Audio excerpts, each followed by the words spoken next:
नमस्कार दोस्तों, हमारे चैनल पर आपका हार्दिक स्वागत है।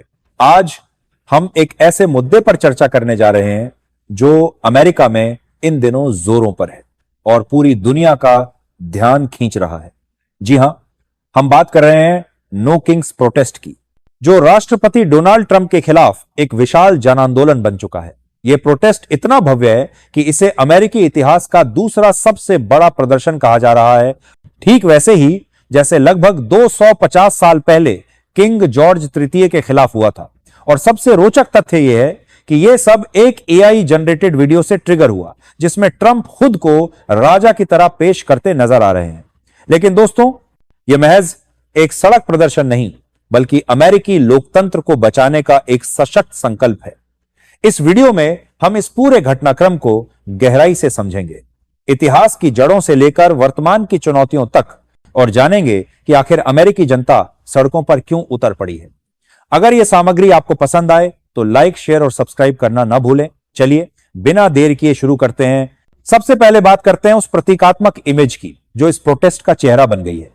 कल्पना कीजिए, एक ड्रोन से कैद की गई हवाई तस्वीर जिसमें हजारों लाखों लोग एकजुट होकर नो किंग्स और 50 जैसे शब्दों का विशाल मानव रूप बनाते दिख रहे हैं। यह कोई कृत्रिम बुद्धिमत्ता की उपज नहीं, बल्कि वास्तविक घटना की सच्ची झलक है जो अमेरिका के 50 राज्यों का प्रतीक है। एनपीआर की रिपोर्ट के मुताबिक यह प्रोटेस्ट 18 अक्टूबर 2025 को हुआ, जिसमें अनुमानित 70 लाख से अधिक लोग शामिल हुए। जून 2025 के पिछले नो किंग्स डे से 2 गुना अधिक। शहरी केंद्रों में तोड़फोड़ सी भारी भीड़ जमा हुई, जबकि ग्रामीण इलाकों में भी लाखों ने हिस्सा लिया। कुल मिलाकर 2006 से ज्यादा स्थानों पर यह प्रदर्शन फैला, सभी 50 राज्यों को छूते हुए। New York, Washington DC, Los Angeles, Chicago, San Francisco और बोस्टन जैसे महानगरों में सड़कें प्रदर्शनकारियों से पट गईं। दी गार्डियन की खबरों के अनुसार यह आंदोलन शांतिपूर्ण रहा, लेकिन इसका संदेश अटल था। अमेरिका में कोई राजा नहीं चलेगा, लोकतंत्र सर्वोपरि है। रॉयटर्स ने इसे फेस्टिव मार्चेस करार दिया, जहां सभी उम्र के लोग एकजुट होकर ट्रंप की सत्तावादी प्रवृत्तियों का विरोध कर रहे थे। अब सवाल उठता है, आखिर यह प्रोटेस्ट क्यों फूट पड़ा? इसके पीछे अमेरिकी इतिहास की गहरी जड़ें हैं। अमेरिका की नींव ही नो किंग्स के सिद्धांत पर पड़ी थी।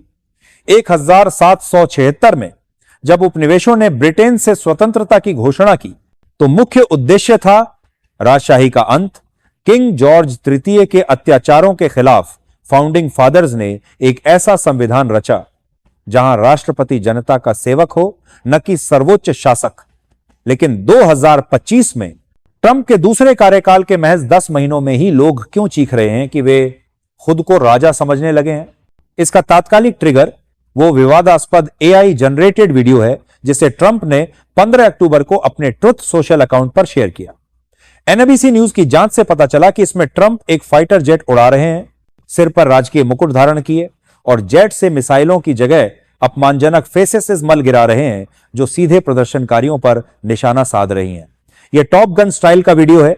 बैकग्राउंड में डेंजर जोन गाना गूंज रहा है और जेट पर किंग ट्रंप अंकित है। ट्रंप के उपराष्ट्रपति पद के उम्मीदवार जेडी वेंस ने भी इसे रिपोस्ट किया। स्नोप्सकॉम ने पुष्टि की कि यह पूरी तरह एआई जनरेटेड है, लेकिन इसका संदेश घिनौना और लोकतंत्र विरोधी है। प्रदर्शनकारी इसे ट्रंप की राजसी महत्ता का, अंशाओं का ठोस प्रमाण मान रहे हैं। इस वीडियो के प्रसारित होते ही अमेरिकी जनता में आक्रोश की लहर दौड़ गई। लोग चिल्ला रहे हैं कि ट्रंप कानून से ऊपर खुद को रखते हैं। विकिपीडिया के अनुसार यह प्रोटेस्ट जून 2025 के नो किंग्स डे का विस्तार है, जब ट्रंप की नीतियों के खिलाफ पहली बार 50 लाख लोग सड़कों पर उतरे थे। लेकिन अक्टूबर का यह दौर और विस्तृत था, क्योंकि ट्रंप के शासनकाल में कई ऐसी घटनाएं घटी जो लोकतंत्र की नींव हिला रही हैं। उदाहरण स्वरूप, ट्रंप ने कार्यकारी शक्तियों का दुरुपयोग किया है, संसद की मंजूरी के बिना आप्रवासन नीतियों में बदलाव और सैन्य बलों का घरेलू उपयोग। एपी न्यूज की रिपोर्ट कहती है कि प्रदर्शनकारी ट्रंप की सत्तावादी झुकावों से भयभीत हैं। सीएनएन की लाइव कवरेज में दिखा कि वॉशिंगटन डीसी में हजारों लोग व्हाइट हाउस के बाहर नो किंग्स का नारा लगा रहे थे। पॉलिटिको ने इसे स्ट्रीट पार्टी वाइब वाला बताया, जहां इन्फ्लेटेबल कॉस्ट्यूम्स में लोग ट्रंप को चिढ़ा रहे थे। जैसे पोर्टलैंड में इन्फ्लेटेबल फ्रॉग सूट्स, जो व्हाइट हाउस के एनार्किस्ट लेबल का मजाक उड़ा रहे थे। चलिए अब गहराई से देखते हैं कि ट्रंप के इन 10 महीनों में क्या क्या हुआ जिसने लोगों को सड़कों पर धकेल दिया। पहला, प्रशासनिक नियमों का उल्लंघन। ट्रंप ने अपने दफ्तरों में ऐसे आदेश जारी किए कि साधारण नागरिकों को अपॉइंटमेंट ही नहीं मिलती। उनके मंत्री जन शिकायतों को अनसुना कर रहे हैं। लोग आरोप लगा रहे हैं कि ट्रंप खुद को लॉ के ऊपर मानते हैं। न्यूयॉर्क टाइम्स की रिपोर्ट में उल्लेख है कि यह प्रोटेस्ट सभी 50 राज्यों में फैला। मुख्य संदेश, राजतंत्र नहीं, लोकतंत्र चाहिए। दूसरा, अंतरराष्ट्रीय संबंधों का बिगाड़। ट्रंप ने टैरिफ युद्ध छेड़ दिया जिससे अमेरिकी उपभोक्ताओं को महंगाई का सामना करना पड़ रहा है। चीन, रूस और यूरोपीय संघ के साथ तनाव चरम पर है। ट्रंप ने ईयू देशों से कहा कि वे उनके अनुसार टैरिफ लगाएं, लेकिन ईयू ने साफ मना कर दिया। इससे अमेरिकी अर्थव्यवस्था पर गहरा असर पड़ा है। यूट्यूब पर वायरल वीडियो में प्रदर्शनकारी ट्रंप की नीतियों को स्वार्थी बता रहे हैं जो उनके निजी हित साधती हैं। तीसरा, नियुक्तियों का घपला। ट्रंप अपने पसंदीदा लोगों को खुफिया एजेंसियों जैसी संवेदनशील पदों पर बिठा रहे हैं। अमेरिकी अदालत ने स्पष्ट कहा कि सीनेट की मंजूरी जरूरी है, लेकिन ट्रंप इसे ठेंगा दिखा रहे हैं। राजदूतों की नियुक्ति भी वे एक तरफा कर रहे हैं, विपक्ष से चर्चा किए बिना। यह सब लोकतांत्रिक प्रक्रियाओं का अपमान है। फॉक्स न्यूज की लाइव रिपोर्ट में डेनवर में प्रदर्शनकारी ट्रंप प्रशासन के खिलाफ नारे लगा रहे थे।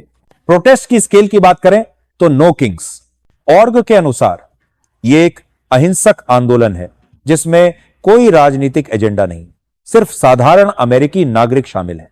लेकिन एक्स पूर्व ट्विटर पर पोस्ट से मिश्रित प्रतिक्रियाएं मिलती हैं। कुछ यूजर्स इसे बेकार बता रहे हैं। जैसे एक ने कहा कि यह उन लोगों का प्रदर्शन है जिन्होंने डिक्लेरेशन ऑफ इंडिपेंडेंस नहीं पढ़ा। दूसरी ओर बर्नी सैंडर्स ने ट्वीट किया कि ट्रंप इसे छोटा और अप्रभावी कह रहे हैं, लेकिन 70 लाख लोग सड़कों पर थे।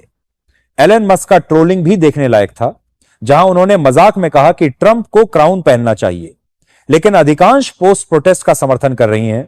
जैसे ब्रुकलिन डैड ने फक डोनाल्ड ट्रंप का चैंट रिकॉर्ड किया। सीबीएस न्यूज ने बताया कि लंदन और रोम में भी अमेरिकी प्रवासियों ने एकजुट होकर प्रोटेस्ट किया।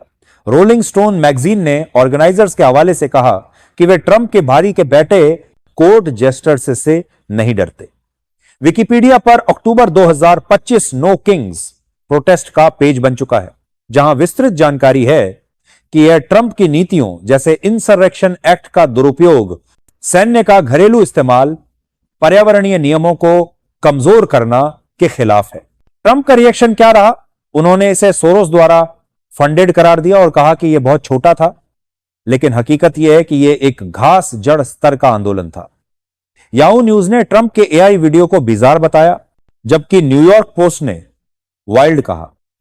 प्रदर्शनकारी काउंटर कर रहे हैं कि ट्रंप ही टीडीएस ट्रंप डेरेंजमेंट सिंड्रोम से ग्रस्त हैं, लेकिन सत्य यह है कि लोग लोकतंत्र की रक्षा के लिए उतरे हैं। जो बाइडेन के पूर्व सलाहकारों ने इसे टेस्ट रन कहा, खासकर 2 हफ्तों बाद वर्जीनिया और न्यू जर्सी में होने वाले चुनावों के लिए। जेसिका टार्लोव ने फॉक्स पर चर्चा में कहा कि डेमोक्रेट्स उत्साहित हैं, हालांकि मेगा समर्थक इसे व्हाइट हिप्पीज का प्रदर्शन बता रहे हैं। फिर भी 70 लाख लोग कोई मजाक नहीं। यह अमेरिकी मूल्यों की पुनर्स्थापना है। दोस्तों, अमेरिका एक महाशक्ति है, आर्थिक, सैन्य रूप से मजबूत, लेकिन अगर राष्ट्रपति खुद को राजा समझ ले तो लोकतंत्र संकट में पड़ जाता है। यह प्रोटेस्ट याद दिलाता है कि अमेरिका जनता का है, किसी एक व्यक्ति का नहीं। अगर ट्रंप अपनी नीतियां नहीं सुधारते तो और बड़े आंदोलन हो सकते हैं। एनपीआर ने इसे मास एंटी ट्रंप प्रोटेस्ट का रिकैप बताया, जहां सैन फ्रांसिस्को के ओशन बीच पर लोग नो किंग बनाकर खड़े हुए।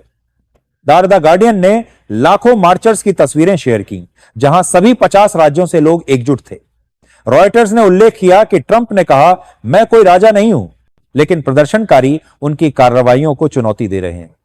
सीएनएन ने 7 मिलियन की भागीदारी का आंकड़ा दिया, जिसमें न्यूयॉर्क में 1 लाख से ज्यादा थे। पॉलिटिको ने सैन फ्रांसिस्को की स्टैच्यू ऑफ लिबर्टी कॉस्ट्यूम वाली प्रदर्शनकारियों का जिक्र किया, जो ट्रंप को डिक्टेटर बता रही थी।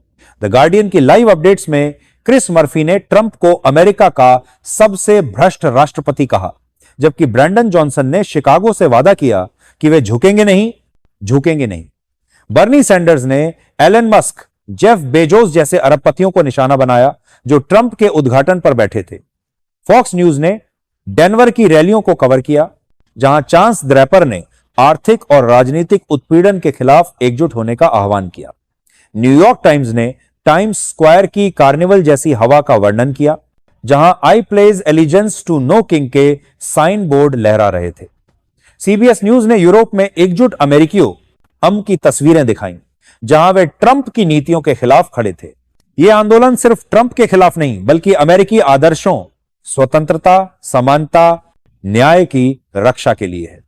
1776 की क्रांति के बाद अमेरिका ने वचन दिया था कि यहां कोई राजा नहीं होगा, लेकिन ट्रंप की कार्रवाइयां, जैसे स्वास्थ्य सुविधाओं को काटना, पर्यावरण संरक्षण को नजरअंदाज करना और विदेश नीति में मित्रों को धोखा देना, लोगों को चिंतित कर रही हैं। इंडिविजिबल प्रोजेक्ट जैसे संगठनों ने हजारों को अहिंसा प्रशिक्षण दिया ताकि यह शांतिपूर्ण रहे। अलेक्जेंड्रिया ओकासियो कोर्टेज और चक शुमर जैसे डेमोक्रेट्स ने समर्थन दिया, जबकि माइक जॉनसन जैसे रिपब्लिकन्स ने इसे हेट अमेरिका रैली कहा। लेकिन सच्चाई यह है कि यह ग्रास रूट्स है। मिशिगन की पेगी कोल जैसे रिटायर्ड वर्कर ने अपना 70वां बर्थडे वॉशिंगटन में मनाया क्योंकि लोकतंत्र खतरे में है। कैलिफोर्निया की मारिया फ्लोरियानो ने इमिग्रेशन को तितलियों जैसा सुंदर बताया। मेम्फिस में इन्फ्लेटेबल कॉस्ट्यूम्स में लोग उम्मीद और हास्य बिखेर रहे थे। साल्ट लेक सिटी में जून के एक हताहत रही के बाद शांति और उपचार का संदेश फैला। पोर्टलैंड में कार्निवल एटमॉस्फेयर के बावजूद ट्रंप की दंगे भविष्यवाणी झूठी साबित हुई। यूरोप में डेमोक्रेट्स अब्रॉड ने रोम और लंदन में प्रोटेस्ट किए। इस प्रोटेस्ट का प्रभाव गहरा होगा। आगामी चुनावों में डेमोक्रेट्स को बल मिलेगा, लेकिन अगर ट्रंप नहीं सुधरे तो यह सिर्फ शुरुआत है। दोस्तों, अमेरिका की ताकत उसकी जनता में है। यह प्रोटेस्ट साबित करता है कि लोकतंत्र जिंदा है। अगर आप और जानना चाहें, कमेंट्स में बताएं, सब्सक्राइब करें, बेल आइकन दबाएं। अगली वीडियो में मिलते हैं। धन्यवाद।